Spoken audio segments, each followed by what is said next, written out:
Hi guys, I have my 100 days project done for today, so I thought I would play in my in my art journal just a little bit. Because I only have a couple of bases finished, I decided I'm going to start by making a couple of new first layers. I don't want to completely run out and spend a whole day making first layers, so I thought I would do that first. And if you remember, I ended up going to these art sprays because the crayons weren't giving me exactly what I wanted, and I really liked what happened with the art sprays. And by the way guys, I will try with all my videos to put links down below to where you can find these things. So if you're looking for something, but if you question anything, just always ask me. My email is always down below and in the description box, and you're more than welcome to send me a message and ask me a question. Anyways, I'm going to play. This is just water, and I found that it just did some fun things with the sprays. So we'll see you later. I'll talk to you when I get finished up.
guys, I think it's finished, and I think I better get out of here. I've been playing for quite a bit of time.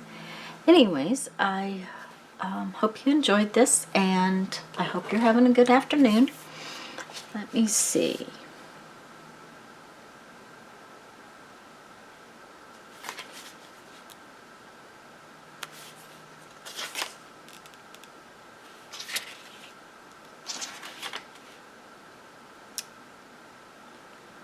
In creative work, I'm going to read you a quote from the 1001 Ways to Creativity. In creative work, you never get anywhere interesting until you don't know where you are. Have a great afternoon. Make some art. Have fun. Bye-bye.